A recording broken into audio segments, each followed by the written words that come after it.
Bienvenido a La Salud en tus manos, un programa que hacemos aquí en Popular Televisión y que también emiten nuestros amigos del grupo Cadena Media.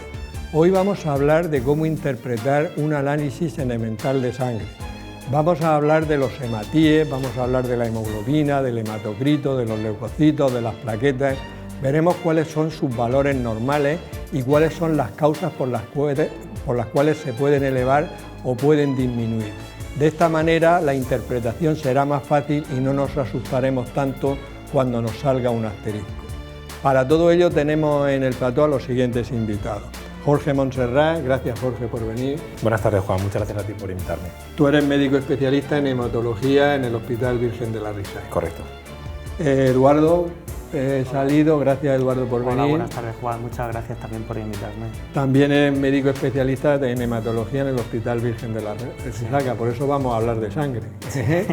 Y Rodolfo Castillo, gracias Rodolfo. Gracias Juan por invitarme. Tú eres médico especialista en medicina familiar y comunitaria y probablemente los médicos de familia sois de los que más análisis pedís y entonces seguro que llega la gente allí y te dice que me ha salido un asterisco. Así es, eso es el consulta diaria terrible. varias veces. Varias veces. Quiero presentaros un libro que hemos escrito un grupo de especialistas que se llama ¿Y tú qué haces por tu salud?, donde damos las claves no solo para vivir más años, sino para vivir con mejor calidad de vida. Hablamos de alimentación, de ejercicio, de estrés, de sueño, etc. Lo podéis ver en Amazon. Y pasamos ya directamente a ver qué le gustaría saber a las personas de la calle sobre el tema que tratamos hoy. ¿Cuáles son los valores normales en un análisis de sangre? ¿Qué diferencia hay entre el colesterol bueno y el malo? ¿Qué es lo más importante para fijarse en un análisis de sangre? Estas preguntas las iremos respondiendo a lo largo del programa. Jorge, como vamos a hablar de un análisis de sangre, todo el mundo sabemos lo que es la sangre, por lo menos la hemos visto en algunas veces, pero explícanos con palabras que todo el mundo entienda qué es la sangre y cuáles son las funciones principales que tiene. Claro, como dices tú, la sangre es una cosa cotidiana que todos hemos tenido que lidiar alguna vez y es curioso porque es al mismo vez un tejido, es decir, es un lugar donde existen unas células muy especializadas para hacer funciones muy específicas que solamente hacen ellas, y a la misma vez es un fluido, que es la particularidad de la sangre como tejido. Es decir, se está moviendo continuamente y técnicamente la sangre no es más que un fluido que se impulsa de ida y vuelta del corazón al resto del cuerpo. Para hablar un poco de forma más coloquial, podríamos decir que la sangre es una especie de sopa, es decir, tiene un componente de matriz extracelular líquida, que es el plasma, y estas células que están como rellenando esta sopa, este caldo, que son muchas. De hecho, se estima que a lo largo del día podemos fabricar cerca de entre 300 y 500 billones con B de células sanguíneas. De 300 a 500 billones de células sanguíneas. Se producen en cada día. Son bastantes, ¿no? Son unas cuantas, sí. Ya, muy bien. Y Eduardo, si se producen esos de 300 a 500 billones de células sanguíneas, me imagino que habrá un sitio donde se produzcan y también se destruirán, porque si se producen cada día de 300 a 500 billones y no se destruyen, no debe ser fácil, sí. Donde en algún sitio tienen que estar. ¿Dónde se producen y dónde se destruyen? Exactamente, pues esto es un proceso dinámico y la sangre se produce en la médula ósea. La médula ósea es un tejido que está situado dentro de los huesos y en la vida adulta, a partir de cuando nacemos, la sangre se produce dentro de los huesos, fundamentalmente en los huesos largos, lo que es la columna vertebral y en los huesos largos y en el esqueleto axial. Dentro de la médula ósea lo que tenemos son células, precursoras, lo que la gente comúnmente conoce como las células madre. Pues esas células madre, a partir de una célula única, van derivando un proceso de maduración y vamos obteniendo todas las células sanguíneas, que se dividen fundamentalmente en tres tipos, que son las células rojas, los glóbulos rojos, los leucocitos o glóbulos blancos y las plaquetas. Dentro de la médula ósea, las tres líneas celulares lo que llevan es un proceso de diferenciación y van pasando por distintos estadios de maduración, donde las células van adquiriendo diferentes competencias, cada una pues va adquiriendo sus funciones, y cuando han alcanzado la maduración completa y son capaces de ejercer sus funciones, salen a la sangre periférica, lo que nosotros llamamos la sangre periférica, las venas, las arterias, y ahí es donde nosotros las podemos estudiar y hacer un análisis de sangre básico, que es el hemograma. ¿Dónde se destruyen? Pues fundamentalmente en el bazo. El bazo es un órgano donde se destruyen pues, todos los hematíes. Todas las células de la sangre tienen una vida media, los hematíes son 120 días, 3 meses, y pasado esta vida media, estas células en el bazo son destruidas por unas células especializadas que son las que se encargan de metabolizar todos estos detritus celulares. Muy bien, o sea que hay ahí un equilibrio para mantener Sí. una cantidad constante de estas células que ahora veremos, ¿no? Exactamente. Entre las que produce la médula ósea a partir de una célula madre, Exactamente. y luego se destruyen fundamentalmente en el bazo por células también específicas, ¿no? Sí. Muy bien. Eduardo, todos los días debes de pedir varios análisis en el cual te dice, te voy a pedir un hemograma. ¿Qué es exactamente un hemograma y para qué sirve? Pues mira, el hemograma básicamente es cuando nos sacan sangre en el laboratorio de los centros de salud o del propio hospital. Esa sangre, cuando se la llevan, la centrifugan y sacan dos partes fundamentales. Una es las células y por otro lado es el plasma.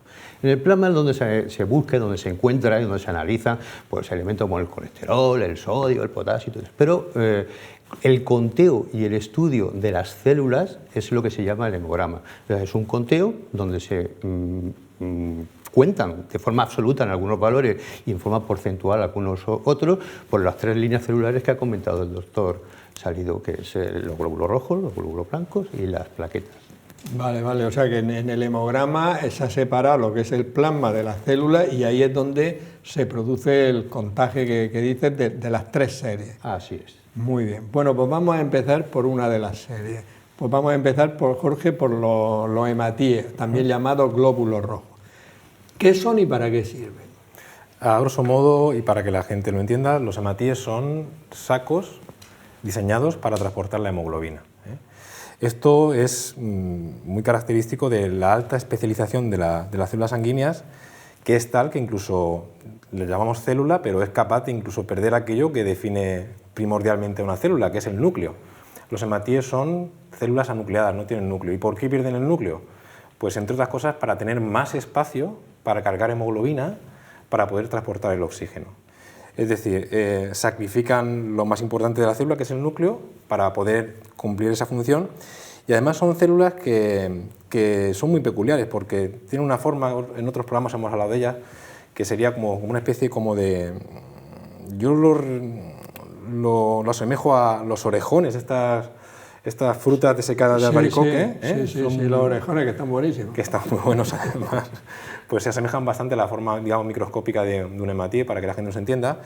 Y son células que miden muy poquito, miden 7 micras, que es muy poquito, y tienen que ser capaces de pasar por tuberías que son la mitad de ese tamaño. O sea, son células que, aparte de estar diseñadas para llevar la mayor cantidad de hemoglobina posible, porque aunque el oxígeno se puede transportar disuelto en la sangre, de este modo, metido dentro de hemoglobina, dentro de los hematíes, se multiplica muchísimo la capacidad de llevar oxígeno, pues tienen que ser capaces además de deformarse, plegarse, y son capaces de soportar las altas presiones que hay en el sistema arterial a la salida del corazón, por ejemplo, la válvula aórtica y la raíz de la aorta. Da el corazón. Exactamente, con el latido, y al mismo tiempo tienen que hacer su función igual cuando van por capilares estrechos de 3 micras, que son la mitad de su tamaño, y van replegados totalmente para poder pasar por ellos, ¿no?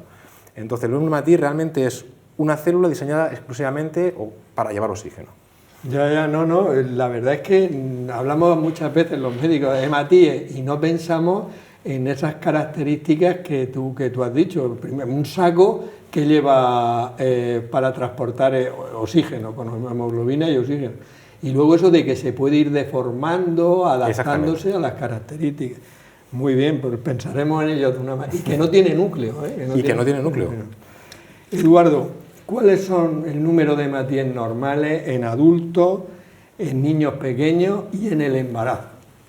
Bueno, realmente la cifra normal puede variar mucho.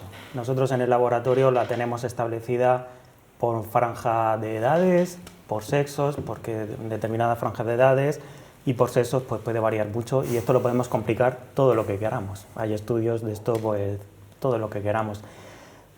¿Qué podemos considerar normal? Pues bueno, pues en hombres pues de 4 a 5,5 estamos hablando de millones de células por microlitro o milímetro cúbico, sería lo normal. En mujeres es un poquito menos, la actividad de la médula ósea eritropoyética es un poquito menor en las mujeres, sería de 3,5 a 5 millones de hematíes por milímetro cúbico. Y en niños pues también varía mucho. Por ejemplo, en recién nacidos tenemos un hematocrito muy elevado, el número de hematíes es muy elevado, y esto es fisiológico porque tienen, digamos, en el feto pues una poliglobulia fisiológica, tienen más hemoglobina, más hematíes, para facilitar la captación del oxígeno en el intercambio placentario. Y luego, conforme nacemos, pues se produce una bajada de hematíes, pero esto también afecta a la hemoglobina, afecta al hematocrito, se produce como una anemia fisiológica del lactante que llega a su nadir, es decir, a su punto máximo de bajada, pues a los 3-6 meses, y a partir de los 3-6 meses, digamos que lentamente se va recuperando. Todas las cifras de la serie roja, hematíes, hemoglobina, hematocrito, se van recuperando, van ascendiendo lentamente hasta alcanzando su punto máximo pues a la adolescencia, 16, 18 años. En la gestante ocurre un fenómeno que es la hemodilución, una hemodilución fisiológica, sobre todo ocurre en el segundo trimestre. ¿Qué es lo que pasa? Que la gestante tiene mucho volumen plasmático conforme avanza la gestación, tiene más kilos, pero muchos kilos de esos son de agua, de plasma.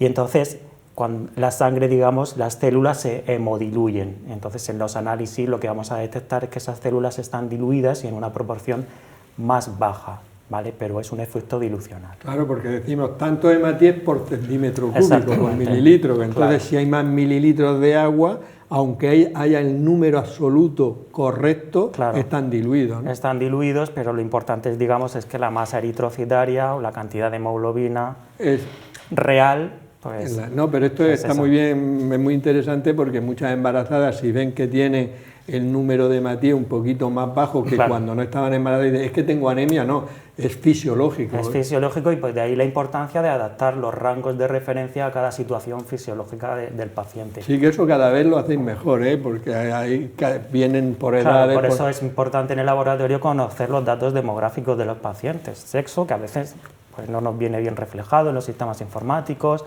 la edad, o si es una embarazada o no. Muy bien. Rodolfo, a veces nos encontramos personas que pueden tener los hematíes, los glóbulos rojos, por encima de lo normal. ¿Qué significa eso y cuáles serían las causas más frecuentes de tener los hematíes elevados? Pues cuando están elevados por encima de lo normal, las cifras que ha comentado Eduardo hace un momento, se llama poliglobulia o eritrocitosis. Cuando eso ocurre, normalmente suele ocurrir porque desciende la capacidad de transporte de oxígeno en la sangre. Entonces el organismo, de manera mecanismo defensivo, fabrica más glóbulos rojos para poder transportar el oxígeno a los tejidos. Como ya ha comentado Jorge, se deforman y tienen que ir por sitios realmente estrechos. Cuando hay un exceso de glóbulos rojos, pues estos hematíes se pueden aglutinar y pueden provocar trombos en los capilares más estrechos. También el consumo del tabaco, que produce una disminución del oxígeno en sangre, pues es una de las causas más frecuentes y que más vemos en consulta de aumento de glóbulos rojos. Y en general, cualquier enfermedad que produzca disminución de oxígeno sanguíneo. La EPOC, por ejemplo. Iba a preguntar eso, la EPOC, de enfermedad pulmonar obstructiva crónica. Efectivamente, es una de las causas más frecuentes y eso lo vemos a diario en las analíticas. Luego también hay enfermedades de la sangre, como la policitemia, etcétera, etcétera, pero en general son las situaciones que os he comentado. O sea que en general a veces a un médico de primaria, cuando ve unos glóbulos, unos rojos, unos hematíes por encima de lo normal, sí, las causas más frecuentes es gente fumadora o gente con EPOC. Yo pregunto sistemáticamente, salvo que haya una causa clínica, porque claro, todo esto son datos aislados, claro, que hay que contextualizarlos en una clínica, en una serie de síntomas, o si no hay nada y está sano el paciente y no vemos nada, solamente unos glóbulos rojos aumentados y algunas otras cosas que comentaremos más adelante, usted fuma, porque un porcentaje muy alto te dice que sí. Muy bien. Jorge, vamos al caso contrario, y este es todavía muchísimo más frecuente.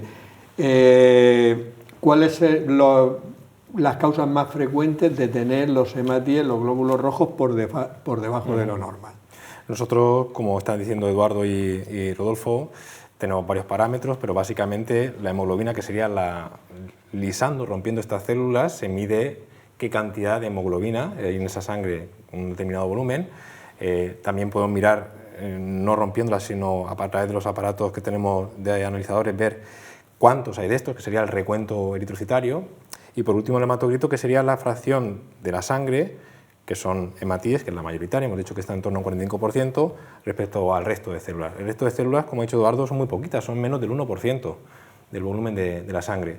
Y respecto a las causas, básicamente, cuando hay un descenso de cualquiera de estos parámetros, o de los tres juntos, lo que decimos que hay anemia. Y esa anemia se produce o porque hay un aumento de la pérdida de sangre, sea por una hemorragia, sea porque se está produciendo una mayor destrucción en el bazo, porque hay una síntesis anómala, o porque también, digamos que hay varios mecanismos combinados, no en todas las ocasiones solamente hay una única causa, ¿no?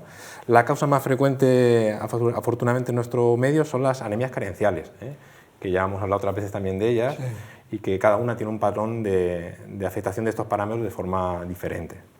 O sea, la causa cuando están bajos hablamos de anemia, y la causa más frecuente son una falta muchas veces de hierro, y también en las mujeres en edad fértil por pérdidas también, ¿no? Correcto, sí, sobre todo por la afectación de la menstruación y bueno, pues es la anemia más frecuente en nuestro medio, la anemia ferropénica. Pero hay mucha gente, por ejemplo, que yo veo en la consulta, y seguro que Rodolfo todavía muchas más en primaria, mujeres que dicen, no, yo es que tengo anemia, pero es por las reglas, pero eso lógicamente hay que tratarlo, ¿no?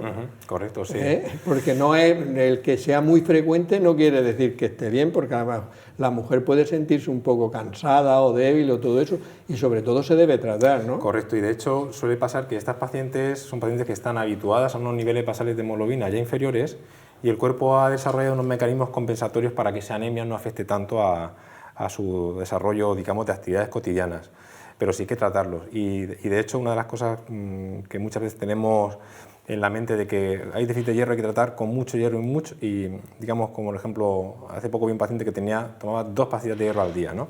Digamos que los procesos de absorción del hierro también tienen una especie como de saturación, y se ha visto que pacientes, sobre todo mujeres jóvenes que tienen anemia por pérdidas menstruales, es mejor si les das dosis más espaciadas, a lo mejor un comprimido cada 2 días, que dosis continuas, porque digamos que si les das continuas o muy intensas, 2 comprimidos al día, bloqueas la absorción del hierro y dificultas la recuperación de la anemia.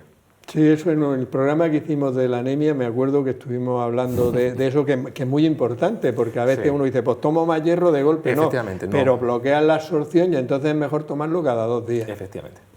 Y la idea esa que se hace con mucha frecuencia, por ejemplo, mujeres con regla abundante, que le ocasiona una ferropenia o una anemia ferropénica, el que tomen, por ejemplo, un comprimido de hierro una semana coincidiendo con la regla, ¿eso es correcto?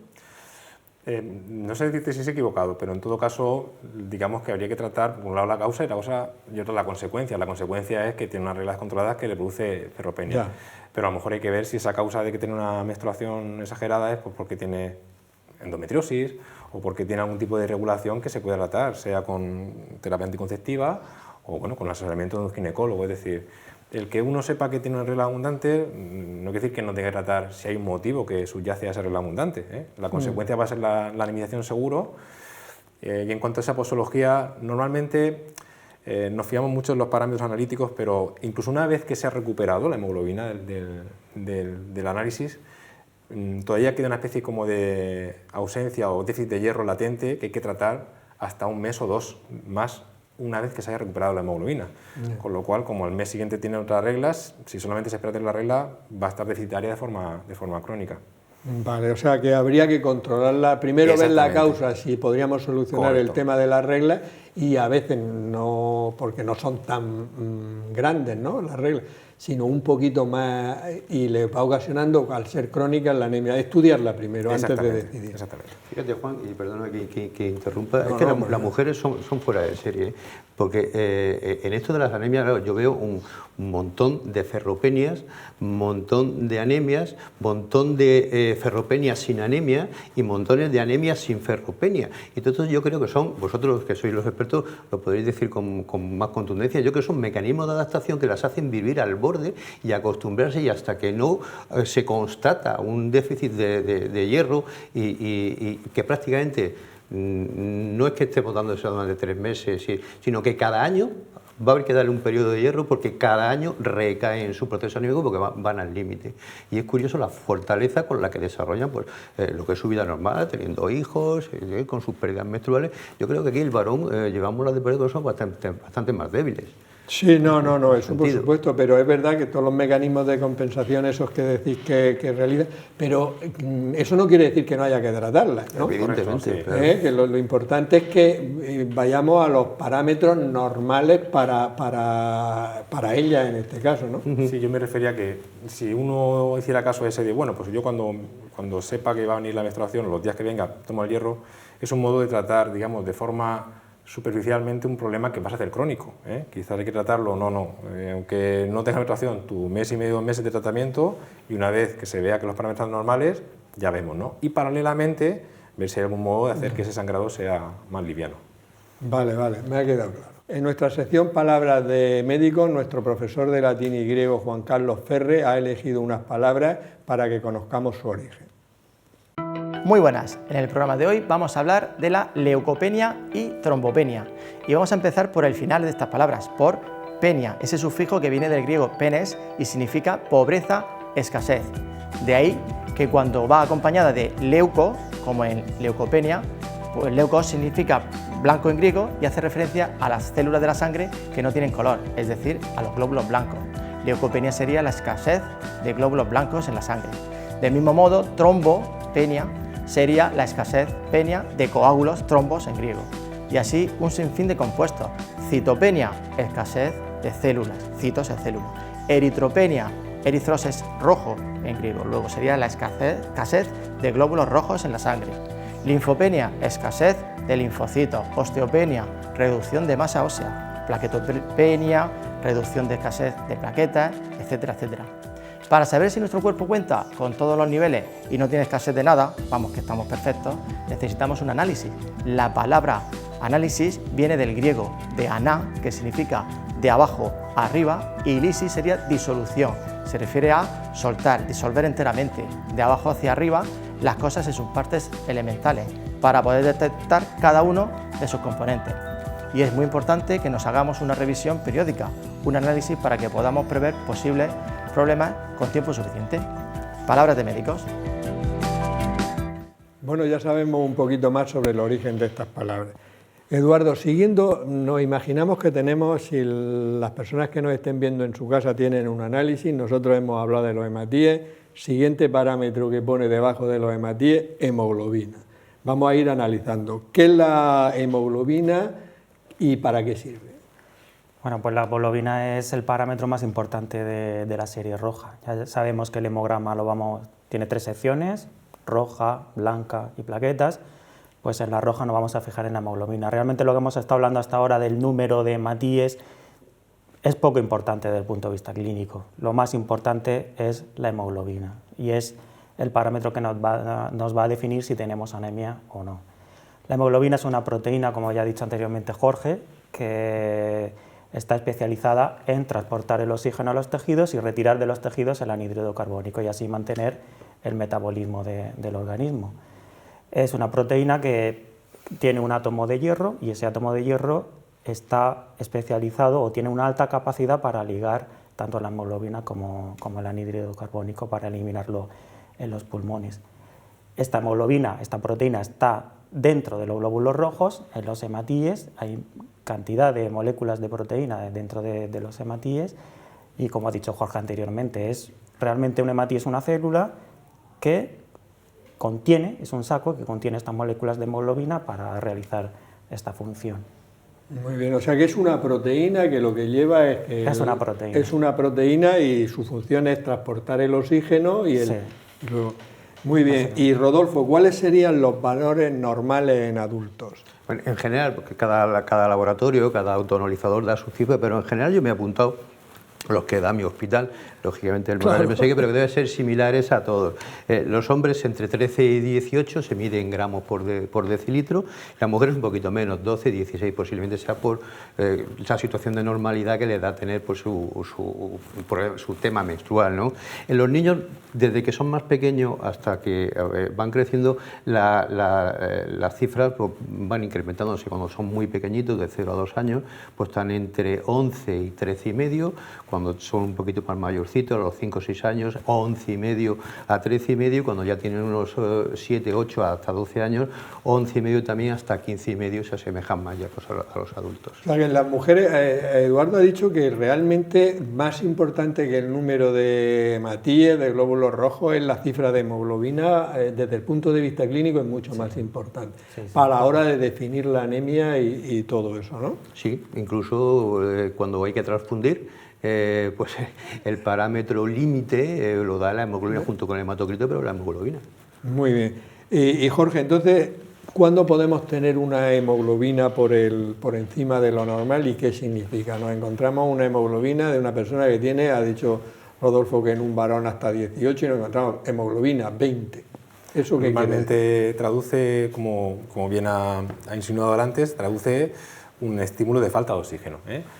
Muchas veces pensamos el tabaco o el EPOC, pero cada vez más se ven pacientes que tienen apnea del sueño, que son roncadores y que hacen pausas de apnea por la noche y que despiertan esos mecanismos fisiológicos de la hipoxemia, de los pacientes que tienen poco oxígeno y entonces fabrican más sangre precisamente para medrar con esas situaciones por la nocturna donde la saturación de oxígeno les baja mucho. Pero incluso si pensamos en viajes a altitud, cuando uno va a una altitud donde la presión de oxígeno parcial es menor, también se desarrollan esos mecanismos que son lentos, que requieren semanas, meses de adaptación para que se dé el aumento de hemoglobina. Respecto a patologías específicas, ha hablado también Rodolfo de la policitemia, que existen enfermedades específicas de la sangre, la policitemia vera, en la cual hay una disregulación de estas células que ya no se regulan por la falta de oxígeno, sino de forma autónoma se fabrican independientemente del nivel de oxígeno en la sangre. Existen enfermedades más raras, por ejemplo, y de esto Eduardo sabe muchísimo, como las anemias las policitemias o las polilobulias, por hemoglobinas que tienen una mayor afinidad por el oxígeno. ¿Qué quiere decir esto?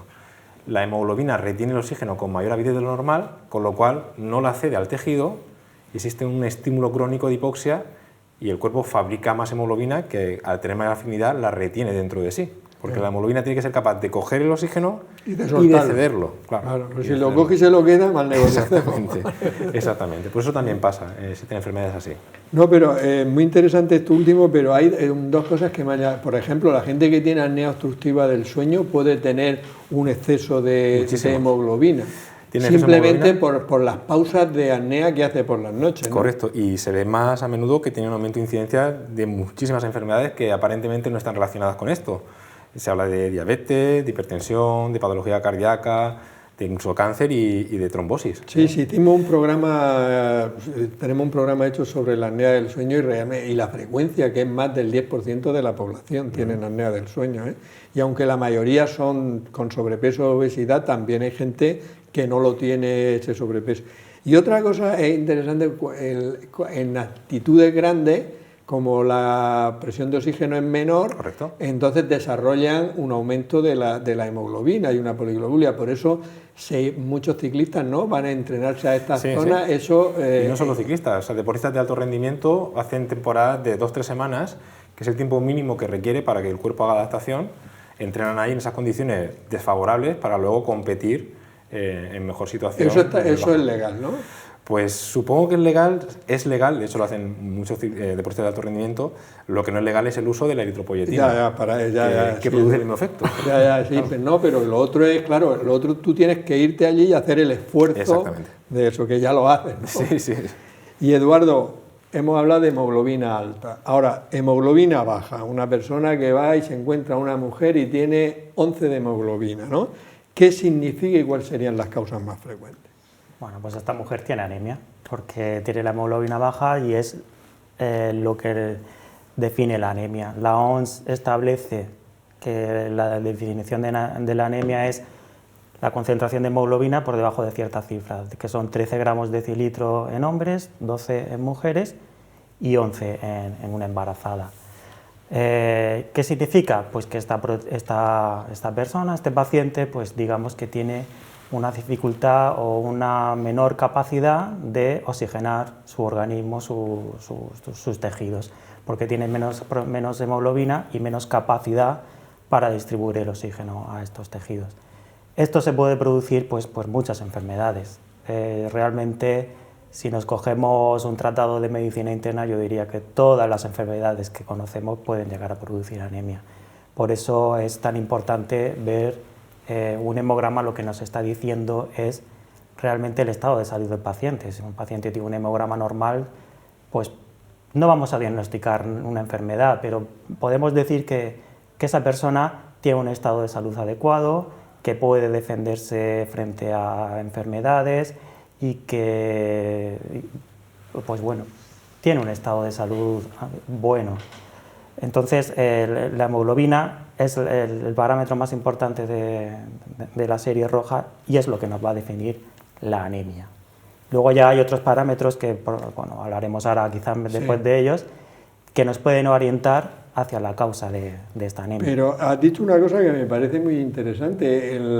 Vamos a ver, tú ves un hemograma y si el hemograma es normal, luego hablaremos de leucocitos, de plaquetas, etcétera, y tiene una hemoglobina, ¿no? De entrada esa persona tú la ves bastante sana, ¿no? Si ya tiene, luego podrá tener diabetes, ¿no? Pero claro. Podrá tener otra, pero que de entrada es un parámetro. A mí lo que me llama la atención es que es importante. Un hemograma como valoración global. Claro, es una valoración global del estado de salud de esa persona. Si vemos un hemograma alterado, algún problema tiene este paciente. Ya investigaremos qué pasa. Vale. Algún problema de salud probablemente hay. Puede ser grave, puede ser leve. Un hemograma normal, pues no descarta que tengamos una cosa oculta, pero en general nos da una visión global del estado de salud. Vale, no, es interesante eso. Rodolfo, si seguimos con los análisis, hematíes, hemoglobina, y ahora viene otra palabreja, hematocrito. ¿Qué es el hematocrito? Esta pregunta me encanta. Sí, porque claro, la explico muchas veces a lo largo del día, pero siempre tengo la sensación de que mis pacientes no lo entienden. Entonces, pues yo procuro buscarme los ejemplos más gráficos para explicarle a ellos que el hematocrito no significa nada más que el porcentaje de glóbulos rojos en relación con el plasma. Que si tuviéramos un tubo de ensayo y echáramos la sangre, los glóbulos rojos, fundamentalmente porque son los más numerosos, descienden hacia abajo y se quedaría pues, lo que es el agua, el plasma. Bueno, pues la proporción que hay entre los glóbulos rojos y el plasma, que se mide en porcentaje, pues sería el hematocrito. Que hay un 40% de porcentaje de hematocrito significa que de todo el volumen el 40% está ocupado por glóbulos rojos y el 60% por líquido, por sangre. Lo he entendido hasta yo. Sí, pero yo siempre tengo esa duda. No, vamos a ver, con esa explicación yo creo que lo entiende todo el mundo, ¿no? Seguramente ellos tienen más herramientas para poder explicarlo porque lo manejan como sí, pero global, como una explicación para que la gente lo tenga claro, luego ya se pueden hacer matices, pero está muy bien, ¿no? Te ha faltado que el vaso fuera de color rojo y sería lo que ha explicado él, porque el color amarillo es el color del plasma, que tiene ese color, y sería la parte de yo he de decir que esto es una infusión, que no es cerveza, ni es whisky, ni es nada de eso. O sea, que esto es una infusión que he conseguido después de 4 años que me dé una infusión, porque soy de garganta delicada, como se nota en este momento, ¿no? Pero ha hecho bien en aludir a eso, porque algunas personas me dicen, oye, ¿qué te ponen allí? Una infusión, ¿eh? Jorge, ya nos ha explicado muy bien Rodolfo, para que entendamos todo el mundo qué es el hematocrito. ¿Cuáles son los valores normales, y tanto sobre todo en adultos y en embarazadas? Sí, como hemos hablado un poquito ya por encima, varía a lo largo de la edad, es máximo al nacimiento, al periodo de los 6 meses y 1 año, en la lactancia cuando llega al mínimo, y luego progresivamente va subiendo en la adolescencia y adulta hasta la madurez, que es 50% al nacimiento, un 35% al año del nacimiento, adolescencia 38, 42 y ya en la madurez, a partir de 50 años, en torno al 44-45%. Y en embarazadas, ese valor está descendido porque, como hemos dicho antes, existe una anemia dilucional, porque a partir del segundo trimestre, entre el segundo y tercer trimestre, se produce una retención hídrica, un aumento también del volumen sanguíneo, del volumen plasmático, en torno a un 10-15%, que viene a ser que casi las embarazadas, aunque no parezcan, ganan casi 1,5 litros de sangre durante el embarazo, 1,5 litros de sangre, que es mucho. Pueden pasar de tener un volumen de 4 o 4,5 a tener 6 o 6,2 litros de sangre al final del embarazo. Claro, entonces teniendo el mismo número de células, está... Exactamente. De hecho, tienen más células, pero esas células están más diluidas. Poniendo el concepto de la sopa, Sí. es lo mismo una sopita clara que una sopita contundente. Pues digamos que Totalmente. ellas, a lo largo del embarazo, la sopa se va haciendo menos contundente, más clara, aunque ganan también hematíes. Es importante que no solamente se diluyen, sino que ganan, pero ganan más cantidad más fracción de plasma, de líquido que de hematíes. Muy bien. Y Eduardo, volvemos ahora, el hematocrito por encima de lo normal. ¿Qué significa y cuáles son las causas? Pues si tenemos un hematocrito elevado, pues entra dentro de lo que el paciente puede tener una poliglobulia o una eritrocitosis, que ya hemos hablado aquí algo de esto, pero ojo que aquí también interviene el volumen plasmático. Entonces, no todo hematocrito elevado o hemoglobina elevada por encima de donde debe estar, estamos realmente ante una situación de poliglobulia real, ¿vale? Hay situaciones de poliglobulia relativas, de pseudopoliglobulias. Entonces aquí entra en juego pues una serie de algoritmos diagnósticos para dilucidar si el paciente está ante una poliglobulia real, es decir, su masa eritrocitaria está realmente aumentada, o es un efecto, digamos, paradójico donde nos está engañando el volumen plasmático, ¿no? Por ejemplo, a veces una persona que beba poca agua, el beber poca agua y esté un poquito deshidratado, a lo mejor, ¿es motivo suficiente, como hay menos volumen plasmático, para elevar el hematocrito? Exactamente, eso es una situación de poliglobulia, una poliglobulia por deshidratación. Sí, que eso en urgencias de los hospitales sí que se ve con gente que llega con vómitos, diarrea, deshidratado. Claro. Pero yo me refiero a personas que no están en esa situación, pero que a lo mejor están orinando 600, 700 centímetros cúbicos al día porque no toman los líquidos suficientes. Sí. ¿Eso ya puede elevar el hematocrito? También. Es una situación que puede elevar. O sea que cuando veamos un hematocrito así, un poquito alto, sin otra causa aparente, habría que preguntar. Si es un poquito alto, nada más que un poquito, probablemente sea una pseudopoliglobulia. No va a ser una poliglobulia real, ¿vale? Si ya es un hematocrito o una hemoglobina relativamente alta, ya estamos hablando de cifras cercanas por encima del 55 al 60% de hematocrito, probablemente ya es una poliglobulia real. O sea que cuando está muy elevado ya es otra película. Ahí ya entramos en que el paciente puede ser, como ya hemos hablado, una apnea del sueño, puede ser una enfermedad hematológica, y ahí ya pues tenemos que pedir una serie de pruebas más específicas para averiguar la causa. Muy bien. Rodolfo, ¿y si el hematocrito está por debajo de lo normal, qué? Pueden ser las situaciones que han comentado ya de hemodilución. En el embarazo, por ejemplo, puede haber un hematocrito descendido por el incremento de plasma. También se pueden dar en situaciones como la sobrehidratación. Si la deshidratación origina incremento, pues la hiperhidratación o la sobrehidratación puede originar de forma secundaria un hematocrito bajo. Luego las anemias, que van muy relacionadas con el número glóbulos rojos y con la hemoglobina, y algunas enfermedades, como son las enfermedades renales, anemias crónicas por insuficiencia renal o enfermedades de la médula ósea. Lo que vemos es que tanto los hematíes como la hemoglobina y el hematocrito hay una relación, prácticamente las causas que habéis dicho, tanto de exceso como que de efecto, son prácticamente las mismas, ¿no? Más o menos sería un resumen, ¿o no? Sí, hay un paralelismo, pero en determinadas situaciones límite, como ha dicho Eduardo, hay que ir a más. O sea, no se puede quedar solamente con... Hay que hacer ciertas pruebas, pues por ejemplo, se puede solicitar medir el volumen plasmático, son total, la masa eritrocitaria, son técnicas más específicas que no se pueden hacer un análisis de rutina, y sobre todo valorar si el paciente cumple alguna causa que justifique eso, sea deshidratación, sea apnea del sueño, un montón de cosas. Y vamos a pasar ahora a, digamos, conceptos quizás más difíciles, solo los vamos a tratar superficialmente, pero que como salen en el análisis cuando a una persona le hacen un hemograma, hay una cosa que es volumen corpuscular medio. Y claro, si sale el asterisco, ya tenemos un problema, porque va el paciente o la paciente y le dice a su médico de atención primaria: oye, esto del volumen corpuscular medio es importante. ¿Qué es el volumen corpuscular medio? El volumen corpuscular medio sería el promedio de cuál es el tamaño de esos hematíes del paciente. No siempre se asocia a una anemia o una poliglobulia. Hay pacientes que tienen volumen corpuscular medio elevado sin tener ni anemia ni poliglobulia.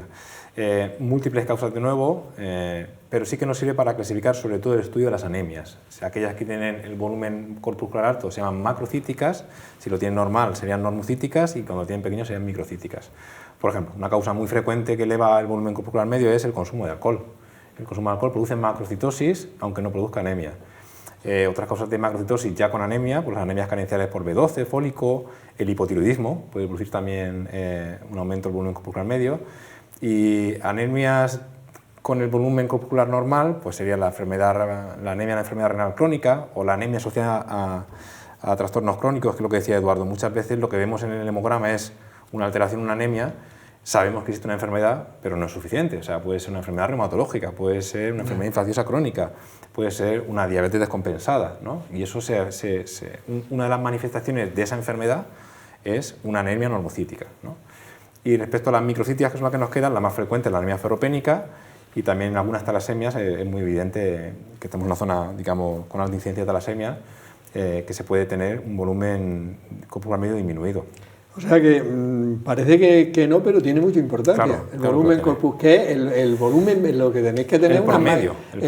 Tenéis que tener unas máquinas muy buenas para que os calcule el volumen promedio de los glóbulos rojos, habiendo 5 millones por centímetro cúbico. Las máquinas deben ser buenas. Y luego eso, fíjate, volumen corpuscular medio alto te puede hacer sospechar un déficit de B12 o toma de alcohol, el bajo el déficit de hierro, y el normal con anemia podréis pensar en enfermedad crónica. Correcto. He repetido lo que tú has dicho. Pues, ¿no? pues entonces lo he hecho bien. Vale, perfecto. Otro dato, Eduardo, que también sale en el hemograma y no sé el valor que tiene: hemoglobina corpuscular media. Bueno, yo antes quería decir que seguimos dentro de la serie roja. Hasta ahora hemos hablado de hematíes, hemoglobina y hematocrito, y son los parámetros que realmente calculan las máquinas, por distintos mecanismos complicados que no vamos a entrar. Y a partir de estos tres parámetros, ahora vienen los índices eritrocitarios, que son volumen corpuscular medio, que ya hemos hablado, hemoglobina corpuscular media y la CHCM, la concentración de hemoglobina corpuscular media. Estos tres parámetros son parámetros calculados, es decir, son fórmulas matemáticas y estos tres parámetros se obtienen a partir de los otros. Por ejemplo, la hemoglobina corpuscular media es concentración de hemoglobina partido por número de hematíes. Y son parámetros interesantes porque si ya tenemos un paciente diagnosticado de una anemia, en función del volumen que tenga o de la hemoglobina corpuscular, pues nos va a orientar a un tipo de anemia u otra. Por ejemplo, si tenemos un paciente con un volumen bajo, es decir, microcítica, y con una hemoglobina corpuscular media baja, es decir, hipocroma, nos va a orientar a un tipo de anemias que son, como ha dicho Jorge, o bien ferropénicas o bien talasemias, ¿vale? Y si no nos vamos a equivocar, seguro. La hemoglobina corpuscular media no es más que el contenido en picogramos, es decir, lo que pesa la hemoglobina por término medio dentro del hematíe. Lo que pesa la hemoglobina en picogramos, ¿vale? Está bien, es así, vamos a aprender. es así. Por ejemplo, si yo digo que este paciente tiene 28 picogramos de hemoglobina, porque es picogramo por hematíe, por célula, es que es lo que pesa en cada hematíe esta hemoglobina. Nada, muy interesante. ¿Por qué las anemias ferropénicas tienen un volumen bajito y pocos picogramos de hemoglobina? Pues porque al faltar hierro fabrican menos hemoglobina, los hematíes contienen menos hemoglobina, es decir, son más pequeñitos, y tienen menos hemoglobina corpuscular media, es decir, pesan menos, tienen menos cantidad dentro del hematíe. Claro, es sencillo. Porque la hemoglobina para su formación necesita el hierro. Si hay poco hierro, hay menos hemoglobina. Hay menos hemoglobina Son más pequeños y contienen menos. Ya, no, pero es muy interesante esto y estamos viendo el valor que tiene realmente, que, oye, que la gente le llama la atención y es bueno que sepan para qué. Y a mí también.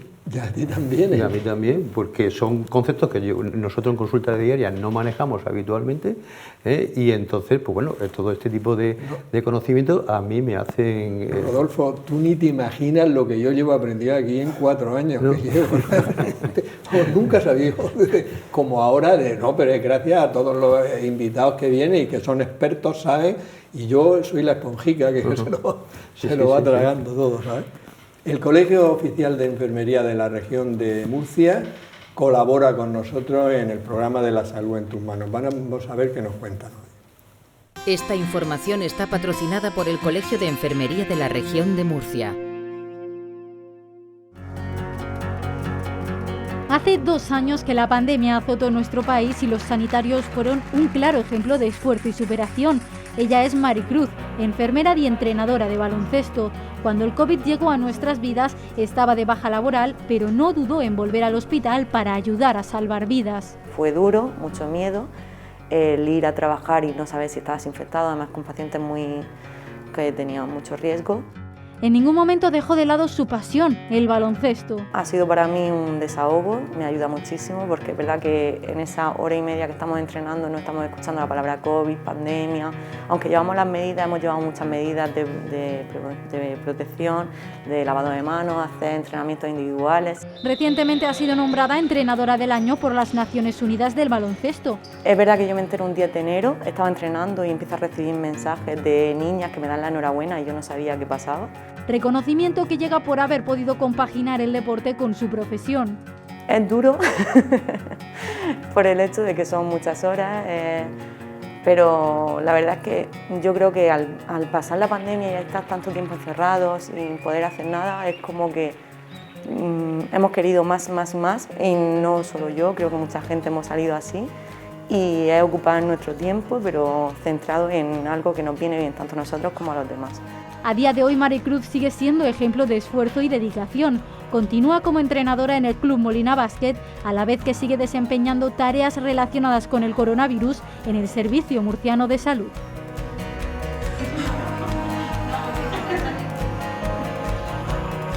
Esta información está patrocinada por el Colegio de Enfermería de la región de Murcia.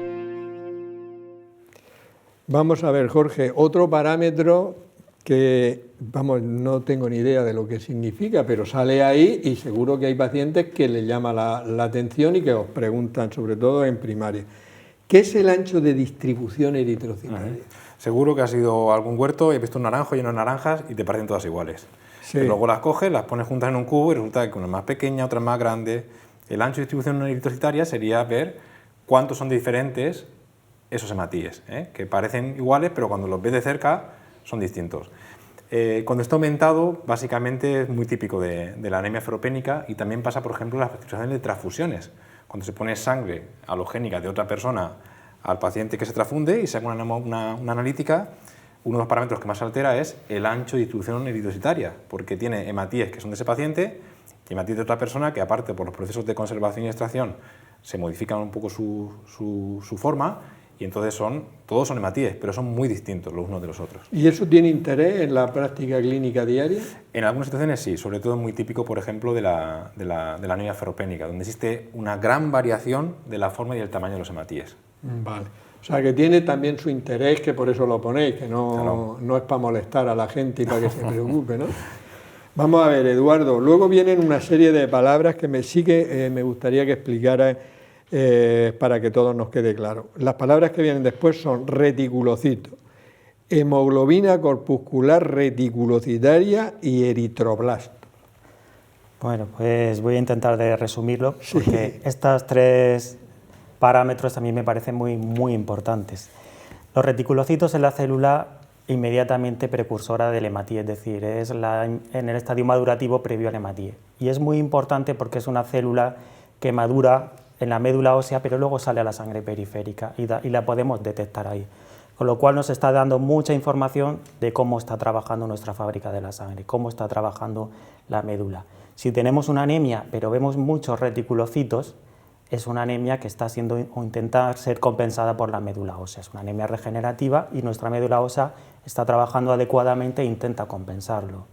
Si vemos una anemia con pocos reticulocitos, esa médula ósea no está respondiendo bien. Entonces, una situación u otra pues, nos puede orientar a determinadas enfermedades que son distintas. La hemoglobina corpuscular reticulocitaria es lo mismo que hemos visto antes de la hemoglobina corpuscular media, pero del reticulocito, es decir, es la cantidad de hemoglobina en picogramos que tienen los reticulocitos por término medio. También es un parámetro muy importante porque nos está diciendo cómo está funcionando esa médula ósea y qué capacidad de formar hemoglobina tiene esa médula ósea. Por ejemplo, en una anemia ferropénica nos vamos a encontrar siempre la hemoglobina reticulocitaria baja, porque esa médula no tiene hierro para formar hemoglobina, la vamos a tener baja. Pero es muy importante porque nos podemos encontrar situaciones en las que el paciente todavía no ha desarrollado anemia, pero ya la médula ósea está ferropénica, es decir, es una eritropoiesis ferropénica. Y lo vamos a ver con esta hemoglobina del reticulocito que está baja. Ese paciente posiblemente es subsidiario de ya recibir hierro antes de desarrollar la anemia. También es útil luego en el seguimiento de los pacientes que le damos ferroterapia, cómo se va recuperando la eritropoiesis y cómo va normalizándose primero la médula ósea y luego los hematíes en sangre periférica. Y por último los eritroblastos, pues es la célula precursora pero del reticulocito. Son células que nunca deben de estar en los análisis, nunca debemos de ver en sangre periférica, son patológicas verlas ahí, son células que deben de estar en la médula ósea y si las vemos en un análisis en sangre periférica, hoy día los hemogramas que tenemos tienen la capacidad de darnos este parámetro, algo pasa en esa médula, algo pasa que está ocupando esa médula y está echando células fuera, o es una anemia intensa que está superando la capacidad de regenerar de la médula ósea y está soltando células muy maduras a la sangre periférica. O sea que son tres parámetros que yo creo, para mí son muy interesantes, muy importantes. No, la verdad es que yo por lo menos los veía y como a muchísima gente le salen normales, a lo mejor no se valora, pero lo que tú has explicado es que esto con lo que tiene una relación clara es con la médula ósea, o sea sí, que serían parámetros del buen funcionamiento de la médula ósea, sí, ¿no? Esto sí, es lo que he entendido yo, ¿no? Tenemos que tener en cuenta que todos los parámetros que hemos visto, los hematíes, tienen 120 días de vida media, entonces si nosotros vemos la hemoglobina o un hematíes, es de un hematíes que se ha formado hace meses, pero con estos parámetros nos está indicando la actividad de la médula ósea, cómo está funcionando en ese momento. A día a día. Exactamente. Muy bien. De los vídeos que tenemos en nuestro portal de salud, lasaludenttusmanos.ucam.edu, vamos a ver uno en la sección yo me lo compro, me lo como, no me lo compro, no me lo como. Ositos de gominola, ¿me lo compro y me lo como o no me lo compro y no me lo como? No, yo desde luego no me lo compro y no me lo como. No sé lo que harás tú, yo. Bueno, no me sorprende, yo tampoco. Mira, vamos a leer los ingredientes. Es jarabe de glucosa, azúcar, gelatina, luego dice que tiene un concentrado vegetal. Vale, es decir, azúcar y gelatina. Eso es la inmensa... sí, el porcentaje más grande. Más grande. Por tanto, lleva muchísimo azúcar y lleva una pequeña cantidad, la gelatina es una proteína con baja calidad biológica, es decir, que le falta aminoácidos esenciales. Eso es azúcar y un poquito de gelatina. Y de hecho, ¿cuántas calorías tiene? Tiene 332 calorías por 100 gramos. ¿Y de hidratos de carbono cuántos tiene? 75. ¿De los cuales azúcares? 55. Es decir, que es una cantidad muy importante de azúcar y con proteínas de muy baja calidad biológica, con lo cual, desde luego, no es nada recomendable darle esto a nadie, y a los niños por supuesto que no. No digo yo que en un cumpleaños o en alguna historia alguna vez lo prueben, pero desde luego hay por ejemplo una ciruela, unas cerezas, una fruta que a los niños en los cumpleaños tú les coges y les pelas frutas de distintos sabores, unos granos de uva, tal o cual, y son golosinas. De hecho había la mandarina, la golosina que alimenta, se anunció en televisión así, es decir, tenemos alternativas dulces 1000 veces más saludables que todo.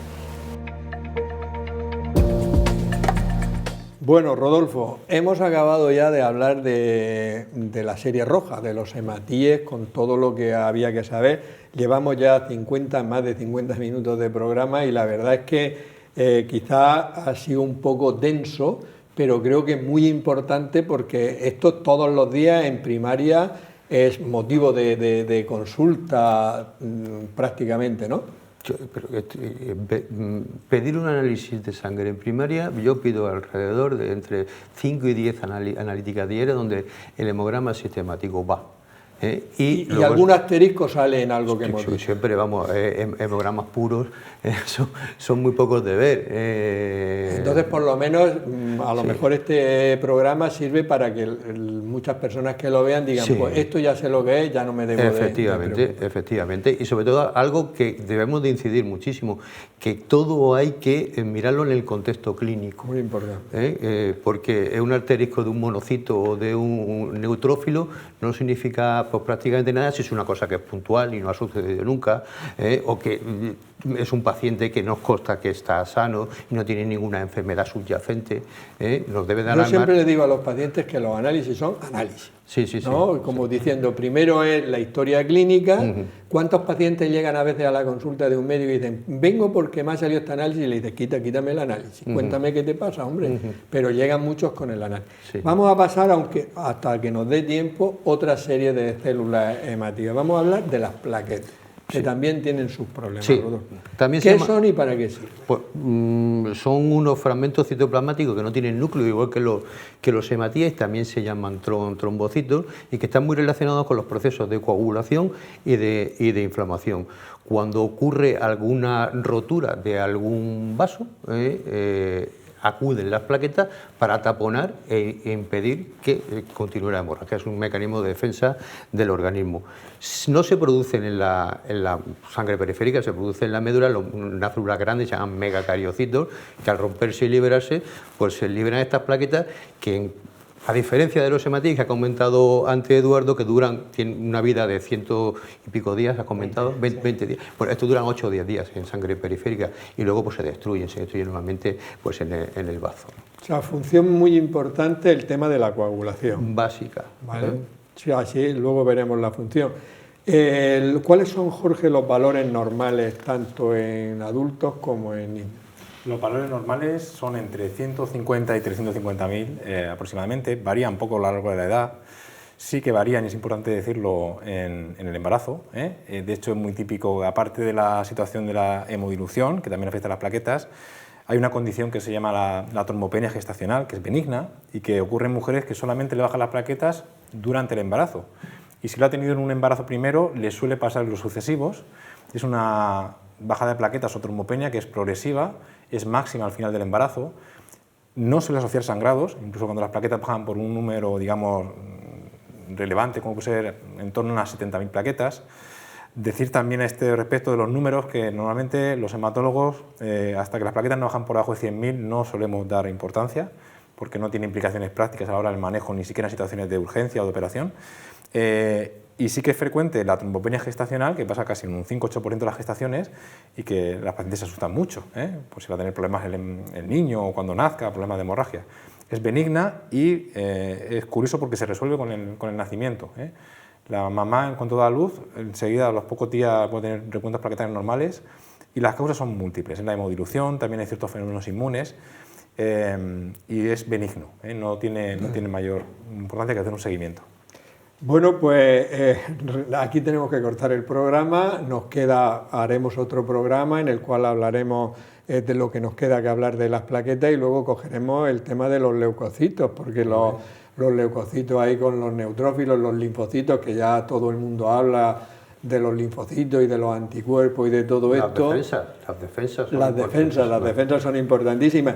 Bueno, yo creo que ha sido un programa muy interesante que a partir de ahora, pues mucha gente cuando vea estos parámetros, pues por lo menos va a saber qué significa y si debe o no de preocuparse ante un valor que lógicamente el médico de atención primaria se lo va a explicar como hace Rodolfo y los va a tranquilizar, y cuando hay que seguir con otros estudios más complicados cuando las alteraciones son importantes, ¿no? Efectivamente. Por mi parte nada más, despedirnos hasta la próxima semana en un nuevo programa de La Salud en tus manos, y recordaros que en nuestro portal de salud, lasaludenttusmanos.ucam.edu, encontraréis información sobre hábitos de vida saludables y prevención de muchas enfermedades. Hasta la próxima semana, que seáis muy felices.